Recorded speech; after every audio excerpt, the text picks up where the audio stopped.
traditional territory of Michisuwesi Cree Nation.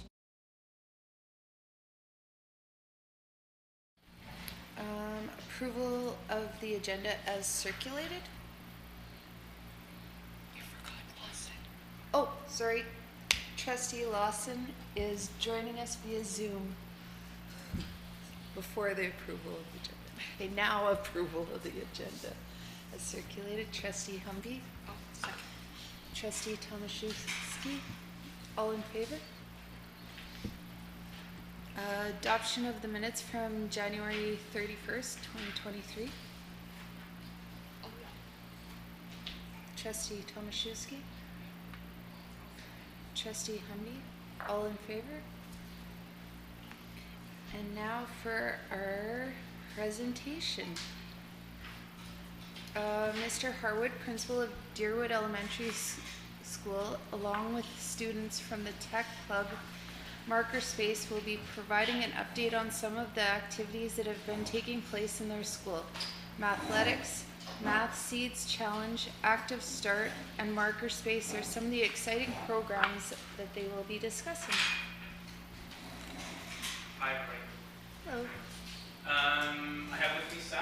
I can imagine Seth and Adele are going to be with us. There are a couple of Deerwood students who are active in our makerspace, and we're participants in a couple of the activities. We had a pretty awesome January, and I just felt the need to share it with somebody, and so that somebody is you. Yeah, I'm going to reach here.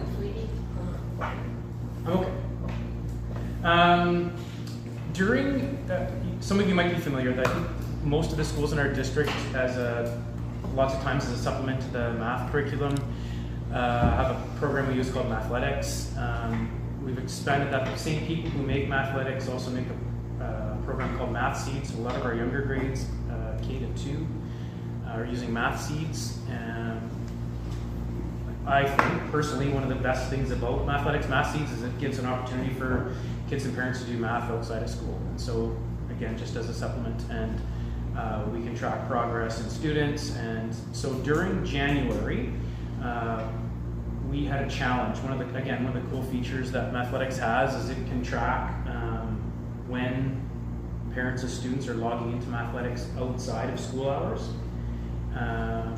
And so we had a challenge to all of our classes to go out and do as much Mathletics outside of school time as you possibly could. So I put up a couple graphs, I guess, for you to see. It's kind of small and I don't know these numbers, so I'm going to pull it forward here. So from the beginning of this school year, from September until December, I don't know if you guys can all see that too, but the top number is the amount of time over those 4 months that teachers and students were doing Mathletics together in school. So 2,100 hours kind of thing. And then the out of school time was 47 hours. So obviously heavily weighted towards the in-school and a handful of kids, parents, families using Mathletics outside of school. So we had this challenge, and you're going to see the difference. So just for the month of January, from the 6th into the 31st, we had 10 times the number of hours in 1 month of people using Mathletics. And then just as an overall percentage of the overall use of Mathletics, you can see that it was substantially more. So, really proud of that. The carrot, I think with teachers and kids, was money. And so the class that had the most amount of Mathletics time outside of school hours, because I can track this kind of by class as well, whoever had the most time got a $100 credit on Amazon. And so they can go, and as a class, teachers are, I don't know if your classes didn't win, so I guess you guys won't know. They got to go shopping. Essentially, care how far does our $100 go, and what can we buy? Do we need some rulers for our class? Do we need a cool, I don't know, whatever. It was their choice, and so the kids and the teachers decided together how to spend it. So super proud of kind of the buy-in that we got from families, essentially. I mean, obviously, teachers were promoting it to parents through their emails or classroom apps, like Blooms or whatever they use, but yeah, it went over super well, so I was really happy with that, and I guess wanted to share that. What class won? What class won? The grade 3s won, and D2 class, I think, got second. Is that right? And so we got kind of creative, and we had I made like So not the grade 8s. So not the grade 8s. I don't know if this will shock you, but the buy-in, by and large, was in the younger grades, and it just slowly kind of piddled out as the kids got older. Yeah, that's how that shook out. So I don't know if there's any other questions about the athletics. I have other stuff that I don't know if you want to do questions before or after, whatever you guys. If there's something that's, yeah. I'll keep going, but you can reserve your athletics questions if you have any. The other thing that we did in January, it was born out of two things.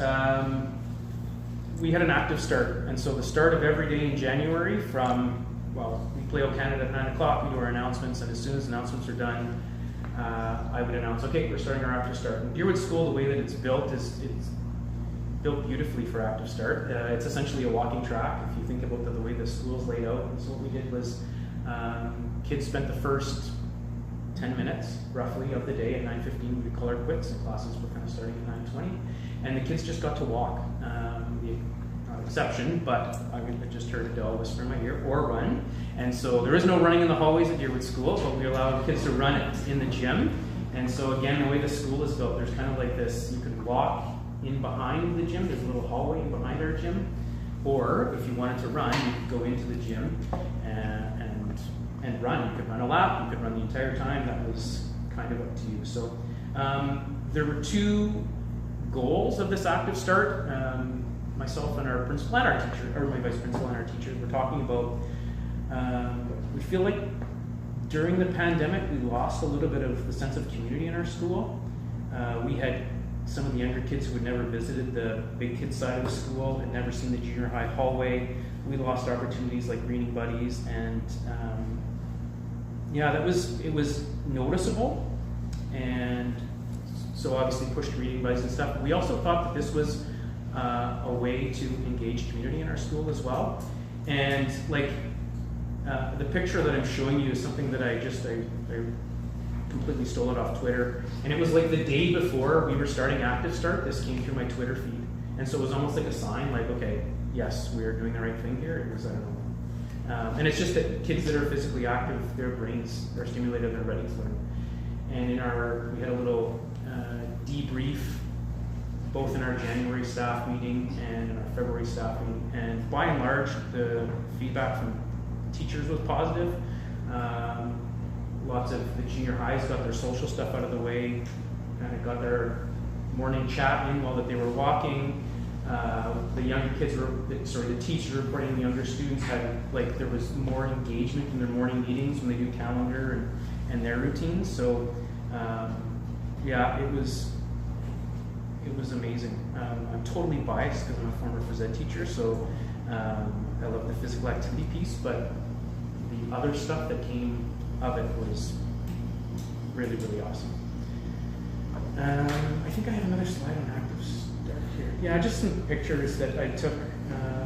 So the top one there is, again, the kids that were able to run in the gym, and then these heart-melting moments that we had in the hallway where kids walking with younger and older siblings, sometimes walking hand in hand. That's the one picture on the left. There's another one of the kids in the middle there walking down the stairs. Those are two Sadies, girls that I didn't know even knew each other, but they happen to have the same name. And next thing you see, they're walking down the hallway, their hands holding together. Really awesome from a community building perspective in our school. Yeah, it was really awesome. So yeah, again, two of the things that came up in January that I just wanted to share with Deerwood School. Are you still doing that? So we're not, because when we did it in January, it was the top down, which I'm not a big fan of, but I came in and I said, we're doing this. We did it a number of years ago, I feel like 8 or 9 years ago, the first couple of years at Deerwood, and again, I'm biased, so I tried to honor what other people felt about it, and it's really not, it's not divisive among staff, but some people prefer the teaching time, the 10-15 minutes in the morning. And so we're trying to figure out, maybe it's an every other month, maybe it's a couple times a year. But the commitment was, and I said, we're going to do this for January, and then we'll revisit in February, and kind of decided I was going to honor that. And we've kind of decided as a staff we're going to do it at least one more time, but we're going to just kind of leave February. Yeah.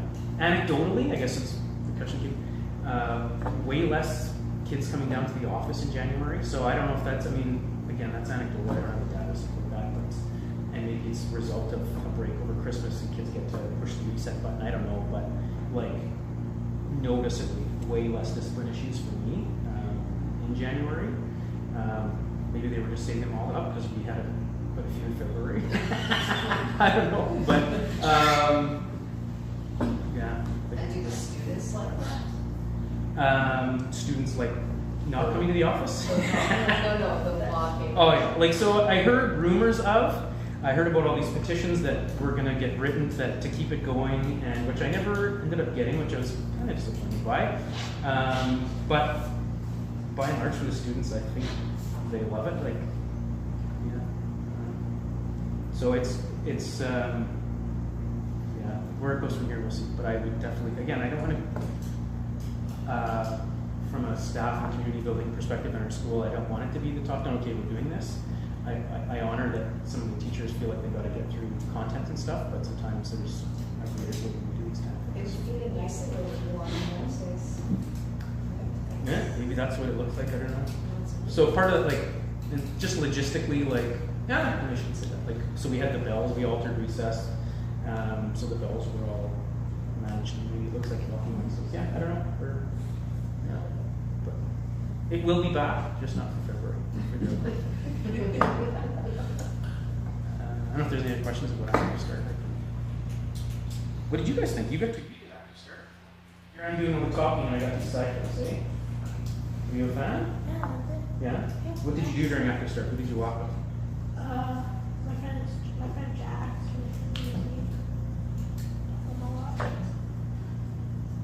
And you wish it was every day? Yeah. You? Okay. You? Were you a fan? Yeah? Who'd you walk with? Your friends? Did you walk with any of the big kids ever? You did? Walked with Cassidy one time? Grade 8 girl?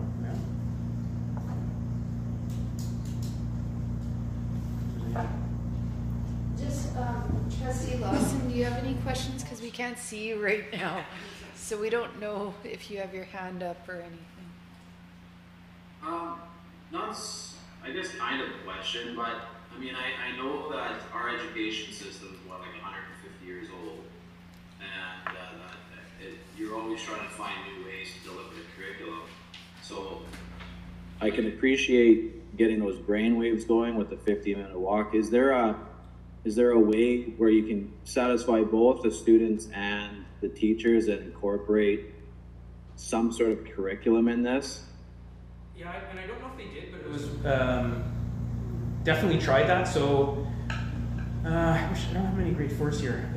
I know that our grade 4 teacher asked for a measurement of how far a walking loop was, and so you take, go and track how many laps you walked. Let's convert that to see how far you walked. When we did it 8 years ago, lots of the teachers were wearing pedometers, and so they were able to do place value, 1s, 10s, 100s on their kind of pedometer walks. There's tons of math. You can incorporate ELA, and they could journal about their Active Start. Like, oh yeah, no shortage of ways to incorporate it in the curriculum. Yeah, You journaled about it? Yeah. Yeah. I could say that there's probably another 15 minutes in a school setting where there's less academics going on than, I think the benefit, even from the discipline perspective, you're having less time having to manage behaviors in a classroom, right? You're obviously being able to get through more academic content. So, this is Show them our Saturdays. I was just thinking, anytime we do PD with teachers, we always give the first 15 minutes for everybody to talk to get it out of the way, right? Because people need to get that out of their system. Yeah. Yeah. No, I think there's tons of benefit, and I just, like, it will be back. But my agreement with them, because it was a top-down thing, this is what we're doing for January, and so I wanted to. Sometimes it's hard to get buy-in for that kind of, but I totally. And don't get me wrong, like there are some teachers who were thoroughly disappointed we weren't doing it forever. Like that's, I'm not saying all teachers don't, like that's definitely not the case. But Yeah, it's not to say that research doesn't support like an active lifestyle with regards to learning.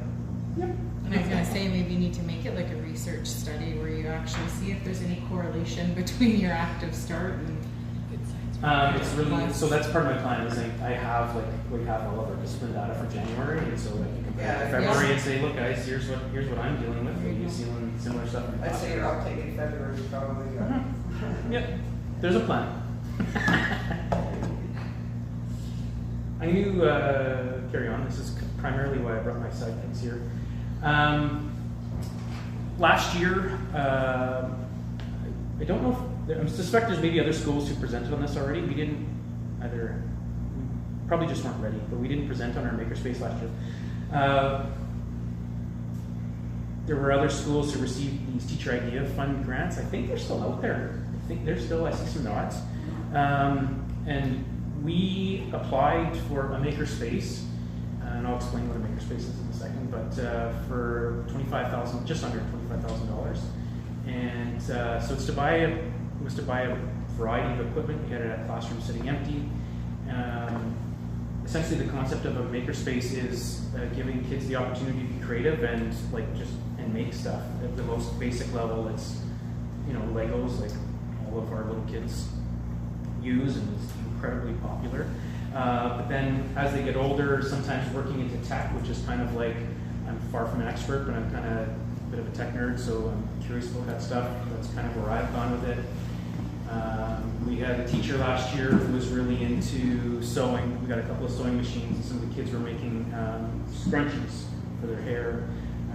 She's moved on, so now we have 2 sewing machines that are sitting in the corner, not getting used very much. But anyway, the goals of our makerspace, kind of from a really broad perspective, were to, again, allow kids to be creative, but also trying to have them problem solve. Like, again, from my administrator perspective, having kids who are able to solve their own problems is kind of like a dream come true. And so one of our rules when we're in our makerspace is that your first question isn't for the teacher. Have you tried to solve it? Have you gone to a friend to try and solve it? Have you gone on YouTube? Is there an answer there? Like making kids independent and trying to solve the problems. And so that's true with social issues, but it's also true with some of the stuff that we're trying to build. So we were one of the few things that were kind of operating last year, just during the pandemic, or as the pandemic was kind of fading away. Lots of the school sports weren't happening, and so we weren't really competing with anyone. I think we had our Makerspace Club. I think we were going 3 times a week, twice after school, once during the lunch hour. We're down to once just because we're back. We have choir, we've got a Lego club, we've got girls club. We've got lots of stuff that's happening after school, so we're kind of just once a week. But numbers have been pretty good this year. We've kind of split it. When we did the 3 groups, it was kind of K-8, and it was a little bit of a free-for-all because we didn't know what we were doing. We had all this equipment, and like, okay, let's build stuff. Let's have fun in the makerspace, which was fun, but was really stressful at the same time for some of the adults who were there. We've split, and we now have a K-3 Lego club. K-3? Yeah.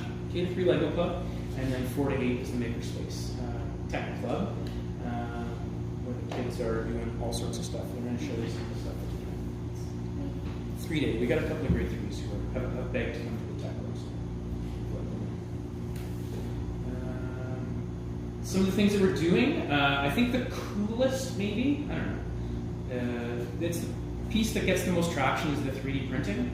We're doing a fair bit of where kids are designing on a program primarily, I think exclusively actually, Tinkercad. There's other programs you can use, but we're using a program called Tinkercad where kids can go and create and they can make little projects. Why don't you guys, do you want to hand those, pass them around? Seth and Adele got a couple of the projects that, where's the dragon?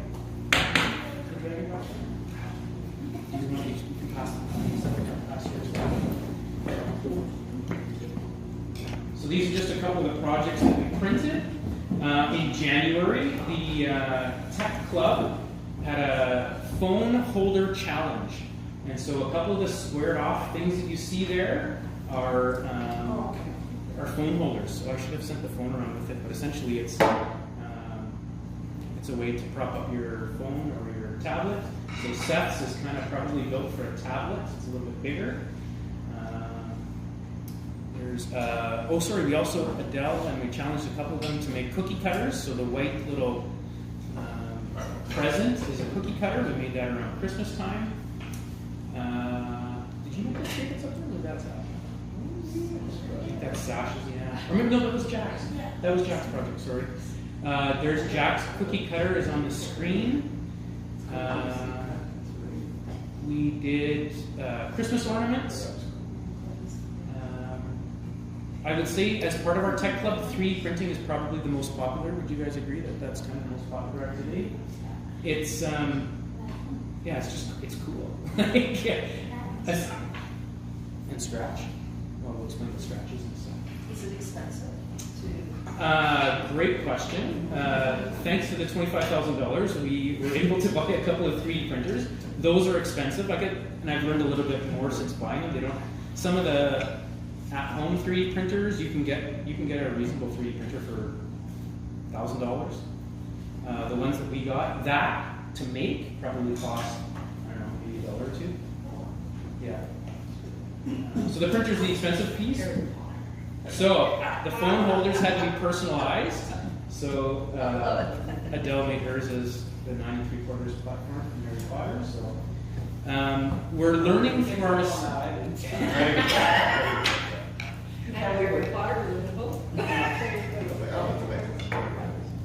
So yeah, you can share our books there. Oh, maybe put it. So Seth's was made for a tablet, but his will work on a phone there. Who designed the dragon? That was stolen off the internet, straight up. No one designed that one. That was the first thing. So we got this 3D printer. I had no idea how to use it, and it was like on YouTube. I'm like, how do I do this? And talk about the file types you need, and I got some tips on some websites. And so that was the first thing I printed. Like, Deerwood Dragons. Let's see if this machine works. Yeah, that came off the 3D printer. Yeah. So we have found, what I've learned, there are like an infinite number of things that you can go on the internet and find and print. It is unbelievable, a world that I never knew existed. During my MTSP day, I went to a 3D printing session. It wasn't exactly what I was looking for. I've treated our 3D printers as, we'll print stuff, but it's got to be stuff that they've created. It's not to just take stuff and print toys off, and you can definitely do that if you're at home. But at the school, it's if you make it, we'll print it. That's kind of the rule. And so even if they find something as a starter, so Adele borrowed this design off the internet, but designed the rest of the phone thing. So back to the MTSPE day thing. The guy it was a science teachers association, and he was talking about these. He's got these skulls in his classroom. He had a bunch of variety of skulls for different animals and stuff. And he says I was going to these stores, online stores, and like to get like a gorilla skull was going to cost $300 or $400. Well, he found the exact same gorilla skull that somebody had scanned or done whatever, and he could print it for like $8. And so, like, he's basically creating stuff in his classroom that he's going to get used, educational tools, stuff, and printing it for way cheaper than he was going to buy it for. So that was kind of interesting, and he was, that was good. So, I mean, we're not exclusively 3D printing, but like I said, that's kind of the most popular activity. The picture in the middle, the little green things, those are called microbits. And so we have some stuff that the kids are able to build. These essentially they're kind of like Lego kits, kind of. And then you can code the microbits so that these things that you build do stuff. So I should have brought it, I didn't. They have we built a little tank, I guess, and you program the microbit. The microbit slides into the tank, and then what it does is the microbit also has a little sensor on it. So when it starts to, if I were to turn it on, it would start to move towards this computer, but then it can sense, oh, something's in my way. So it stops, it backs up, and then turns. I think we programmed it for 35 degrees, and so then we just kind of go forward. Yeah, it's a robot. 100% is a robot. That's what we turn these little things into. So we do a little bit of computer coding, and the microbits kind of same thing with that idea of bringing things to life and making them real. That's the microbits do that. Adele mentioned Scratch is just an online computer code where they can. What do you do with Scratch? What have you done? Tell them now. You can program games and animations. Yeah, so they can get these little characters, and you can have them essentially do like a little skit or a play, or you can create a video with your little characters all by like block code. Yeah. What other stuff have you done? Mostly do 3D printing, but TinkerCAD. What else have you done? Oh, the temperature one. Tell me about that. So it's like we had to program these microbits to like take temperatures and stuff. So like it would count down from 30 to go 30, and then it'd give you a temperature. It was really cool. You remember that one? We went to different classrooms because we were hanging from. So,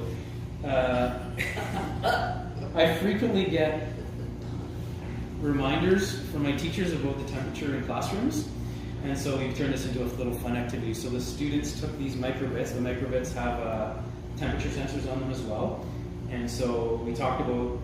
I gave them a school the map, and you're going to go to these classrooms, and so they programmed the microbit to tell temperature, but they also programmed it to have a little countdown timer, because the same way that if you were to bring a thermometer into this room, if you just brought it in, it wouldn't have time to like settle, or you know what I mean, acclimatize itself. So they programmed the microbits to have a 30-second countdown. So they watched the microbit. Once the 30 seconds were up, they'd press another button, and it would tell them what the temperature was in the classroom. So, which classroom was the most? I don't know, do you remember? Miss Lafreniere's? Ours was like Yeah, Miss Calabanca's, I think, was, I don't know if you did that one, but Miss Calabanca's room was very well. and the coldest one was the Computer lab was the it was coldest. like 18. Miss Calabanca was like up over 25. Anyway, so fun activity for the kids, and then I got to say, listen to the teachers that were working on this, and yeah, it was a win-win. Picture on the right of the screen, I say frequently, we learn from our mistakes. That was a project that went sideways. So that's just like a rat's nest. You probably can't see very good, but it's just a rat's nest of the material that we use to print the stuff, and it was a project that was an epic fail. How long did it take to print this at all? 4 hours. Print that. So lots of times we're starting the project, and then it's like next morning or later this afternoon we'll go and check on it. So sometimes that happens. If the project shifts a little bit, like if it moves at all, then the 3D printer isn't established to kind of realize that it's doing that, so it just keeps pumping out material, and it just is a garbly mess. So that's what happened there. That was a project that was left overnight. I think that was Sasha's. She made a Christmas ornament, a Christmas ball with a little loop on the end. So yeah, it didn't turn out like a Christmas ball. And she didn't put that on her Christmas tree. Could be garland, yes. Oh, yeah, that's. I think that's kind of it. Yeah, I don't know if there's any. When you print something, are you painting it too? We haven't done that yet. We have the paint. Yeah. We just haven't got that far yet. The kids have asked to do that. We have one printer that's this is gonna make me sound really cool. I don't know this. I buy this stuff. It's dual extruder, so you can put 2 colors. And I don't know why I didn't bring it, but I printed my own foam holder. Did I bring it? Yeah. Is it here, the foam holder? I must have left my card. I have it. It's got same idea, but an Edmonton Oilers logo, and I had it orange and gray. the same thing, some of the other stuff didn't really come out all that well. Again, it was a learning lesson. I printed it like this. Should have printed it like this, and I don't think I would have the same. Anyway, so we are constantly learning from our mistakes at Makerspace. I know that Mr. Caldwell has got a pretty high-end 3D printer. The kids might do a field trip over to the high school. I'm sure we fire that thing out because it makes some pretty neat stuff. Yeah, it's infinite what you can do with it. Only in plastic, is it? Can you do other things? I believe I've only used a material called PLA. I don't know what PLA stands for, but it's a plastic. Yes. The gist is it comes in like a spool, and then it gets heated up through the extruder. Comes out as like a tiny, tiny little stream, and then cools and hardens into that. Yeah, I'm not sure what the one at the high school. Cool if you could make it from metal. Well, there's I think- actually what's called North Forge North here. Yeah. Yeah. They have 3D printers and they have 3D CNC wood lathes and stuff Oh, like that. So, wow. I mean, if you ever, and they're very open to showing students and Wood. That's, getting that's everybody really their involved. mandate. That's kind of what they want. That is, yeah. So I got you gave us the card of the gentleman who's the executive director. He came up, I did a tour, and what they're doing is a little bit more advanced, I think. Like, I'm hoping that this is the nibble so that these guys eventually end up over there. Yeah. And I don't know if there's any affiliation with the high school or what's going on, but I did a tour and it screams that some of the Well, I think you're opening the door for these kids to start their journey in whatever they want. I mean, nowadays you see 3D printed homes out of cement. So I commend you on bringing your projects and your programs to these kids, because I know my son, even Lego Club, that's a program he loves. It's plus we have our Miss Ray, who's our grade 1-2 teacher, and Miss Gavin, who's a grade 1 teacher. I think Miss Calabanca helps too, but like they offered to run this Lego club. I said, "Are you sure? Like, it's going to be ridiculously popular, and every kid in K-3 is going to want to do this club." And they've had to cap it because it's just so popular. Kids love Lego, and I'm hoping we've done a little bit. We had a couple kids who took to it. I bought some of the programmable Legos, like we did a dancing robot one day. Yeah. So you can code the Lego so it moves. We had this one where it was sound sensitive. If you played music, the robot would shake its hips. And, yeah. So that again, the Lego piece is the intro to again just to go back to the other slide. We want kids to be creative. Like I feel like, and you see it. I see it firsthand. Like we've had the cap Lego Club, I think, at 40 kids, and on a regular basis at Tech Club we've got 5 or 6, 10 at the max. So I mean, like we want kids to be creative, like, and so we're trying to promote that. So the other thing that with the Makerspace is we had the school goal. We're on track that every class is going to do at least one Makerspace type project. So we have it's essentially a board game, I guess, called Scotty Go that introduces little kids to computer coding, and it's this robot has to find a spaceship, and so you program the robot to go find a spaceship. So yeah, we did that with the 1s and 2s.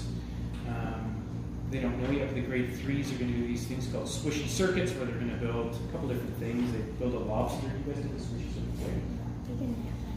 You made an airplane, which we're going to do. So it's basically combining Play-Doh with circuits. Yeah.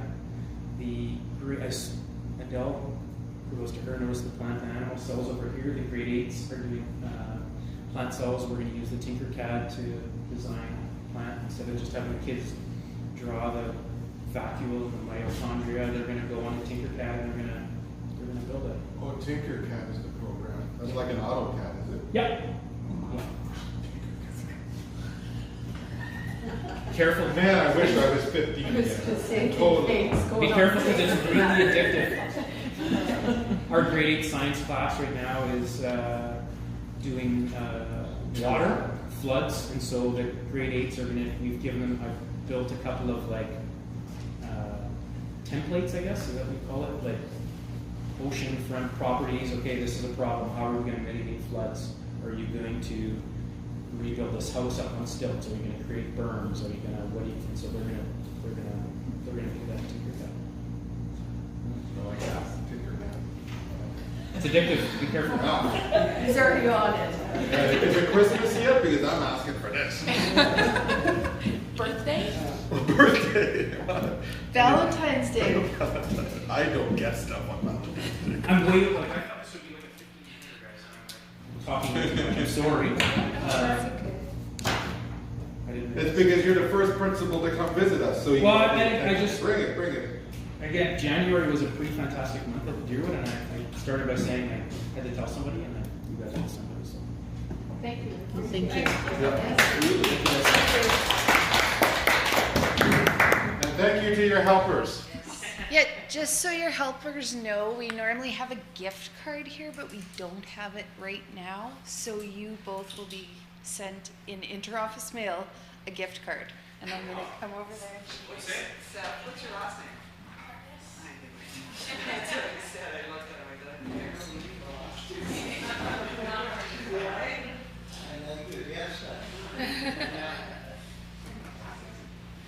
Are you shopping around, MD?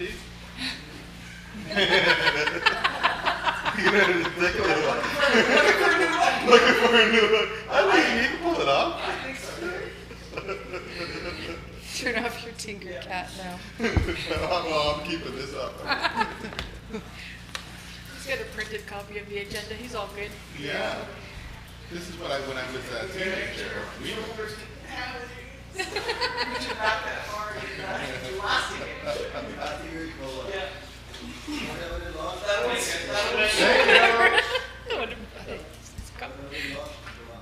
Okay, so we'll move on to the 2023 Bear Pit session. It's requesting a question for the Minister of Education when we meet with him at the MSBA conference in Winnipeg. So every what is it? It's not every region, is it? It's every school district.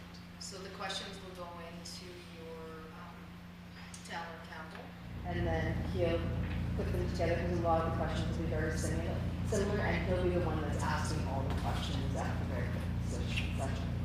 Okay. Yeah. So yeah, okay. Maybe we could add that to the in-camera for next meeting.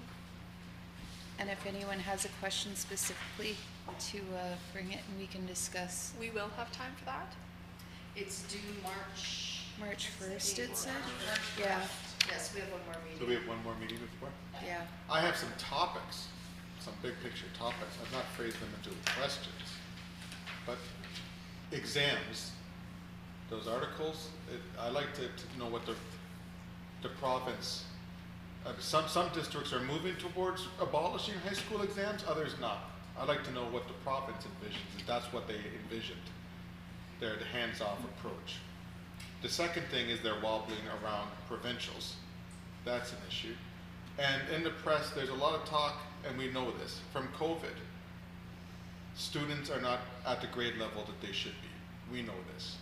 We know this in the north especially. So I'd like to know what they envision to how they're going to augment and fix and correct this over the long term, because I can see this hanging over us for the next 5 or 10 years if we don't get more funding to deal with students lagging behind. We see it at the grade 9 level. I see it in the first year of university. Students are not performing at the level that they should be graduating from middle school and high school. And frankly, at the university degree level, COVID has had a huge impact.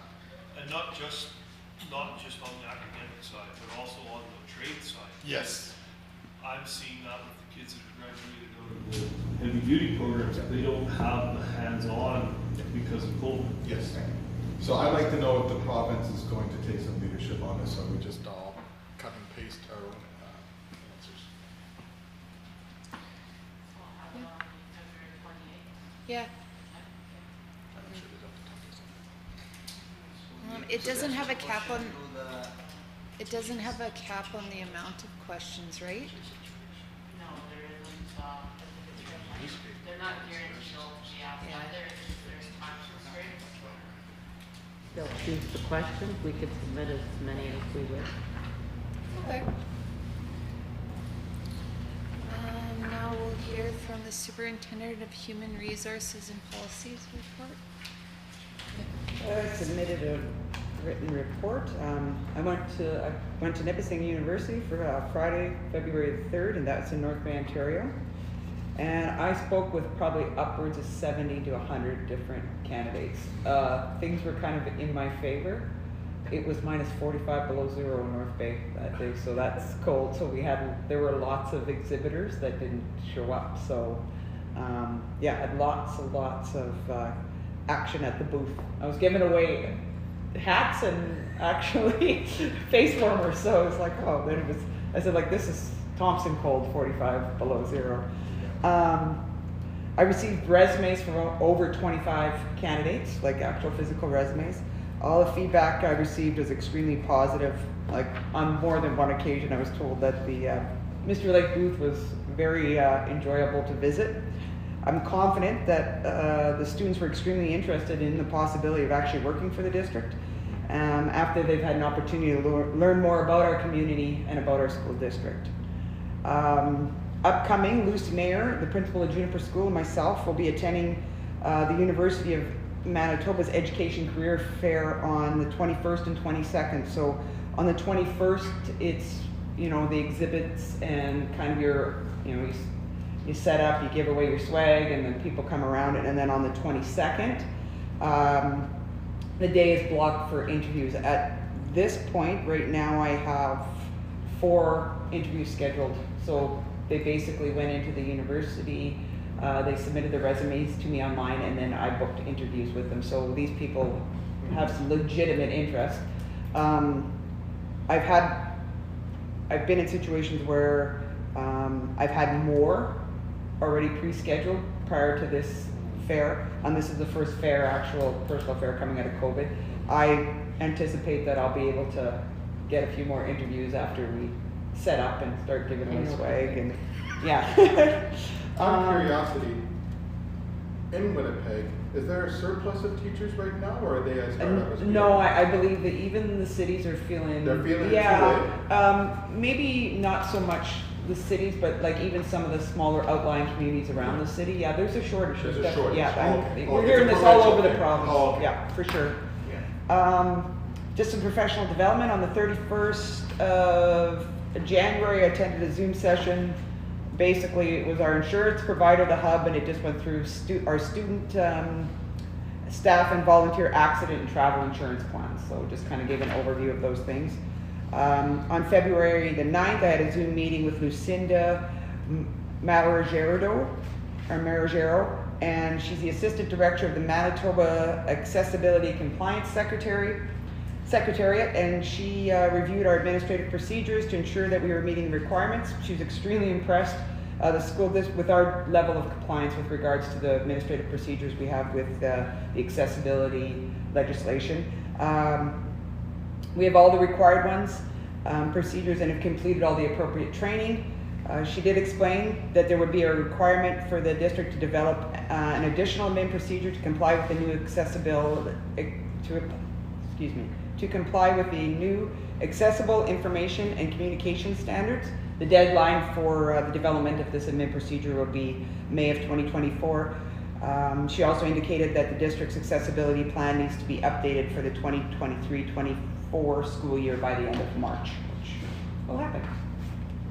In our committee, in the policy committee.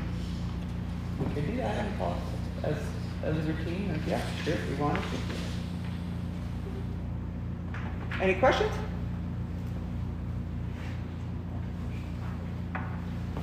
We will move on to the Superintendent of Educational Services and Programming report. Just going to highlight a few things from the report. We did have on February 2nd, we met with the province in regards to our student services and review meeting. We just went through what the visit is going to look like. That's going to happen in April, and so that is a review of our student services programming. They're gonna look at our past recommendations, and then we're also gonna be looking at student-specific plans and any behavior plans. So they'll identify probably about 12 different SSPs, and we'll go into the schools and we'll look through each of these students, student-specific plans, just to make sure that we're in compliance with provincial requirements. So that's coming up. We had our very first grade 8 transition book club, and it was grade 8, and we had some grade 9 students, which was really a great thing. There was a good turnout. We had 8 staff members who have provided lead on some of the books, and so we started out with a mixer. We had some pizza, and then we broke into our groups and we discussed our books. So it was a really good opportunity to meet some kids. The groups were very small. There were 3 to 5 per group, so they were quite intimate. We were able to have really good conversations with the kids. So we're going to do our next book club in April, and we know that there's going to be more students that will come to that. So, and I know there's a couple of teachers who were interested in coming, but they didn't come because they didn't think they could come because they weren't on the invite list. But at any time, anybody is invited to book club, right? We want to make sure that we're welcoming. And the plan is that when students move into grade 9, that we're hoping they'll be able to continue on their book club, and we'll make sure that there's a budget for them to have book club on their own in the school. So that's that fun. I attended the virtual Manitoba Rural Learning Consortium, which is the MRLC board meeting. I sit as a board member on that group. So we're just provided the review of the professional development to date, and our district is involved with the instructional leadership, which is 16 of our administrators, the Numeracy Achievement Program, which is a 2-year program, and the teaching and reading professional development. And we did receive the compliment that our district, we have very good attendance at these sessions, and that we have very engaged staff. So it's pretty happy that they noted that our staff is engaged. In other districts, the attendance isn't as high because they're having some staffing issues, but somehow our staff always manages to make it work. So it's really important for them to be there. So really happy about that. So we're going to continue on with the MRLC, and the program of service will be available in the spring. So we'll be going through that. The next meeting's in Portage on May 4th, and MRLC does cover the cost of my attendance, so it doesn't cost the district dollars other than my being away for the day. I received a phone call last week asking us to host the northern region of the Mamatuwiswin session. They're rolling it out across the province, so for us, I said yes, because it's a good thing for us to host, because if we didn't host, we'd have to travel to Flin Flon or the Pod. So it's a good thing to have. So it'll be divisional leads, and probably about 30 people is what we're hoping to have. Here in this building? Right now, we are trying to get the Friendship Center because they want to provide a lunch. Yeah. But if that doesn't work out, then we'll host it in the back for sure. And just a couple things happening. BISUP conference is happening next week, and we do have a district presentation, and that presentation is the programming that happened over the summer with our parents involved camps and the Mile 20 camps, where there was a grant that we had received from the RCMP, and we invited families out to Mile 20. So they came, and they were given everything they need for camping, the tents, the coolers, the cooking supplies and everything. And that was made possible through this RCMP grant. So we're going to talk about that. And yeah, that's basically my report. Does anyone have any questions for Laura? Okay, we'll move on to the Secretary Treasurer's report. Included in your board packages was the check register. January 2023.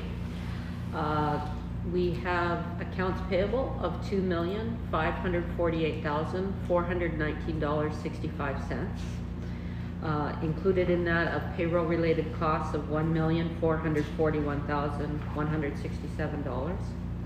We processed teacher payroll of $2,086,065.18, and our support payroll of $705,136.59.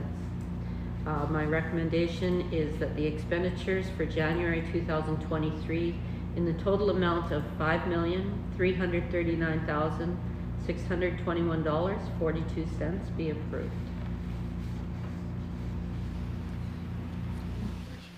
Trustee Tomaszewski? Trustee Warner? I will second to accept. All in favor? Also circulated were expenditures year-to-date as of February 6, 2023.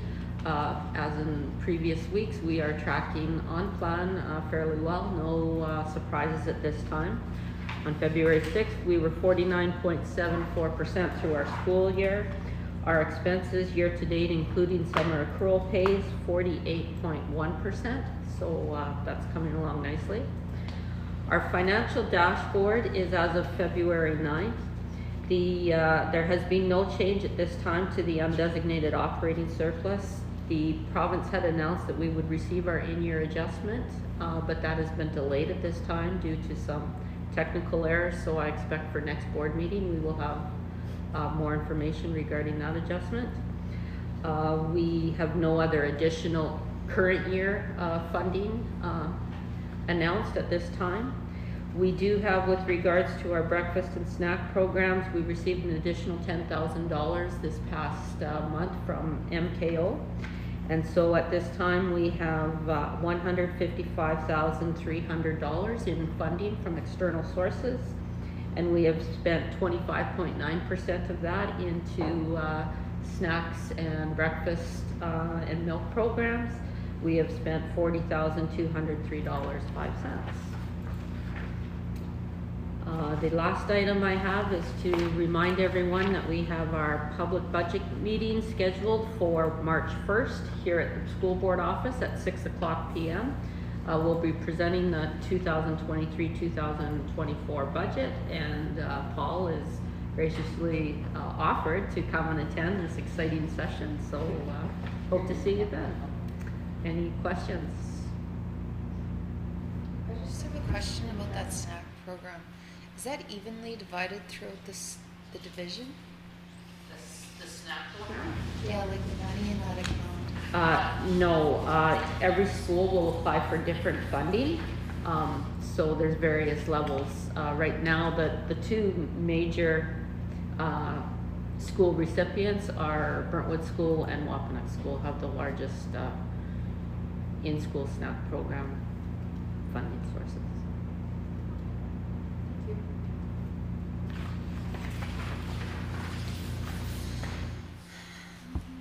Moving on to correspondence. We got our e-bulletin from Manitoba School Board Association. If anyone wants to read it, it's available online and attached to the minutes. And we have a request from the Thompson Teachers Association. They'd like to request that the school district of Mystery Lake ask the city of Thompson if they could put up another digital speed sign across Artie Parker, close to this crosswalk, similar to where it is on the other side, just obviously opposite direction. So can we add that to our city liaison meeting and maybe send it to Anthony and ask if we could do something before the meeting? Or like bring it to his attention before the actual city liaison meeting? It's the will of the board. Oh, yeah. Do a recommendation. Yeah. And, Yeah, sorry.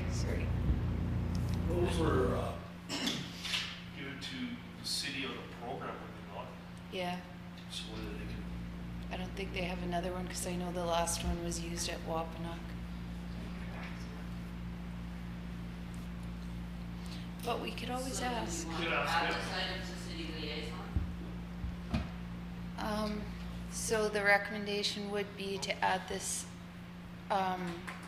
this to our city liaison meeting. Can we add other issues to this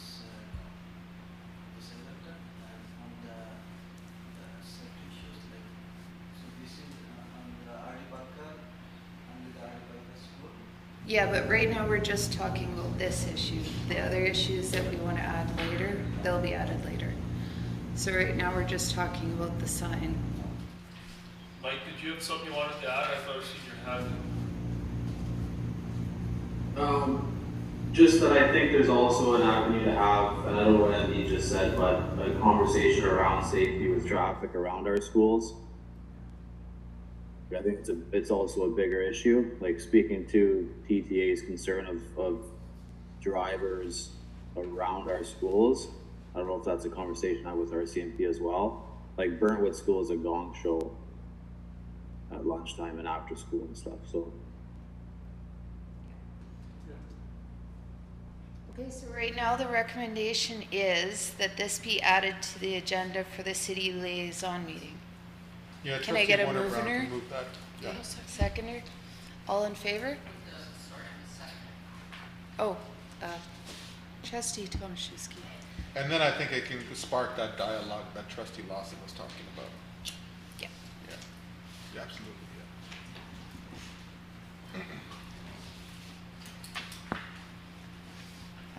So Trustee Warner Brown for the policy committee update? Yes. We met on February 8th. New business, we reviewed recommendations from Janice. So we met with Janice last week, of course, as a body. And Janice has some ideas. Now, this idea that she had was regarding a few weeks previous to that. There had been a list of things that we could add to our bylaws and procedures. We're talking about there were a few things we met as a board and decided not to address, but the one that we decided to refer to committee was the bylaw regarding vacancies after elections. And so Angel has been tasked with writing it, but she needs to confirm with Janice. There's a few outstanding questions about how we can go forward. I can just update you. I spoke with Janice. Actually, there was about 3 questions that we had. She was kind of Yeah, stumped. there were a few of them. Yeah, and she was Yeah. stumped. She was, ooh, that's a good question. I know. I was like, oh. Yeah. So she's going to get back to me Yeah. about those. There was a few questions with regards to Selecting the appropriate candidates, and I mean, I guess just for a little bit of background, the adoption of this particular procedural bylaw, I mean, it's a necessity because we were in a situation this year during election time where many people were appointed. Then there were even situations where past boards had to shoulder tap or appoint new people. Like for those that weren't in acclaimed, there were people that actually had to be appointed by previous boards. So they want to make sure that on a move forward basis, although we may not use this tomorrow, that we have something in our procedural bylaws. If the board was ever in a situation where we need to do an appointment, it could even happen in a by-election. If if somebody left, then we had to do a by-election, and then we had a by-election with no candidates, then we'd be back to a situation where we would be appointing somebody. So we're still obligated to fill. Yes, so we're trying to develop procedural bylaws so we know what to do in that instance. So that's outstanding. We did review the bomb threat action plan, and so we were quite satisfied with it. That we did not recommend changes to that. We reviewed procedural bylaw 7, which is about public participation in board meetings. The policy is direct according to our practices, so we recommended no changes to that. And we reviewed board policy number 14, the decision-making matrix, and also the board policy number 4, governance model, and we recommended no changes to that. And our next meeting is to be announced.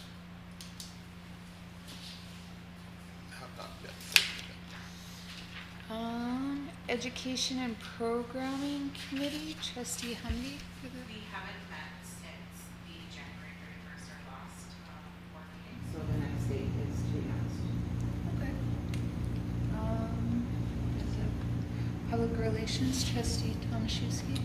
On our agenda, we discussed the budget, past commitments, this year's expenditures and date. The budget is on track. We committed funds to go to the grade 8 promotion and grade 12 graduation. And the trustee, I'm going to probably butcher this, and I apologize, the Keenanow Award. Perfect. Oh, okay, great. We discussed planning for this year's discussion. We have some swag on order. Education Week is April 17th to the 23rd or 21st. Sorry. A staff barbecue will be celebrating in May. A date to be determined.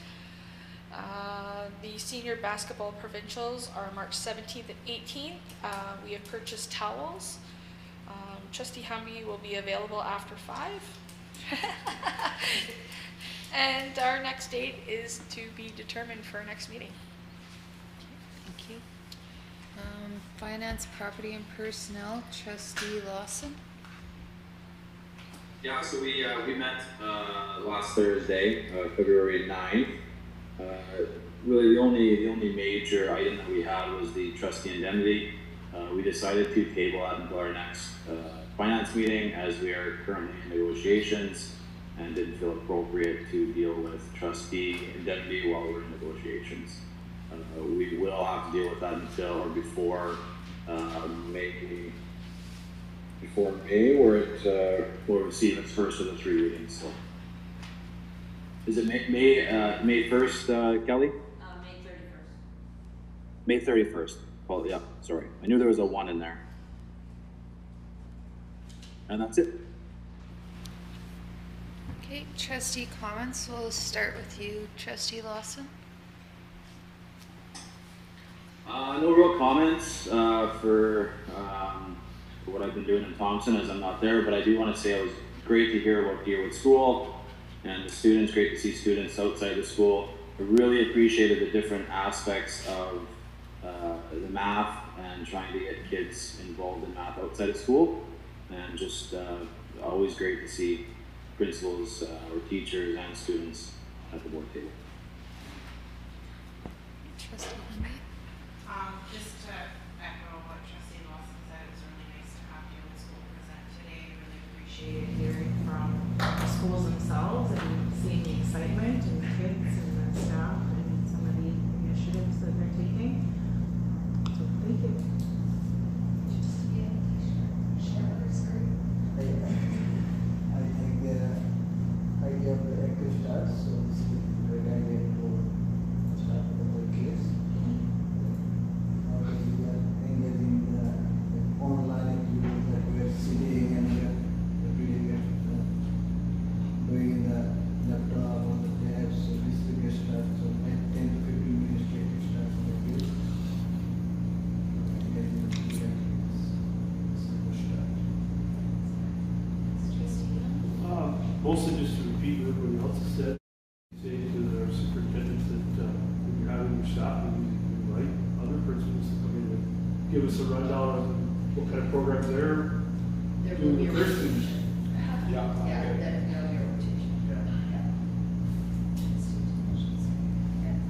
Echo everyone else, I really appreciate Deerwood's presentation. Thank you for the samples that you passed around. I think it's a great idea. I want to say congratulations to the senior girls basketball. They had a victory this past weekend in the Red. Last week, Wampanoag Community School unveiled their new sports logo. I think it's pretty awesome, and it was coincide with Jordan's principal. February 22nd is Pink Shirt Day. Most of you know what Pink Shirt Day is, but I'll just fill you in a little bit. Pink Shirt Day was inspired by the moments of kindness, empathy, and understanding of children impacted by bullying. That's all I have. So you have to be a bully to wear one? Is that the... No, they were impacted. Oh, impact. You must be from Thunder Bay. Oh, my turn now? Oh, I have to follow that up. Yeah, I really enjoyed having the visitors come in. I always have time for that. And it inspired me to look at Tinkercad and play with 3D printing.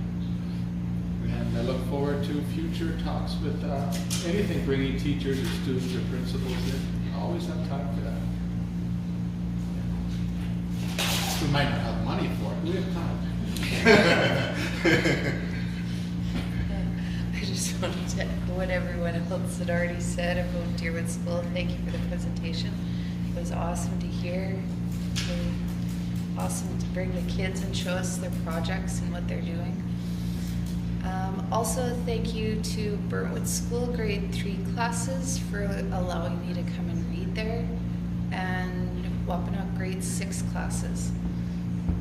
That was really nice, and it was awesome to see the kids and the students, or the students and the teachers interacting with each other. It's really nice to go into school and see what's happening. So thank you. Is it possible to see this webinar below? They have a Facebook page. Oh, they have a Facebook page? Yeah, it's posted on my Facebook. If you principal who provided the funds for the new jerseys. If you talk to Lori, you could get an invite to the school to see it. Mike's got his hand up. Yeah, go ahead. Or just one more thing, thanks for Paul for always being here, and also Joe with working with the IT and making sure that I can attend, so much appreciated.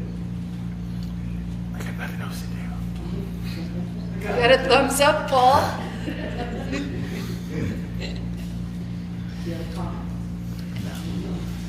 Any questions from the public? No, Mr. Chairman, happy Valentine's Day.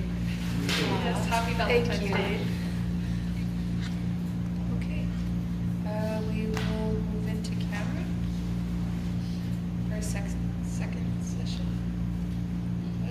Trustee Lawson? I can't hear you. He said, Sorry, it was just motioning. Yeah. Oh, oh, okay. Second.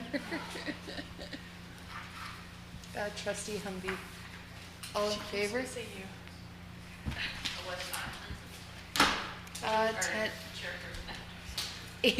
8:32. We'll give 10 minutes.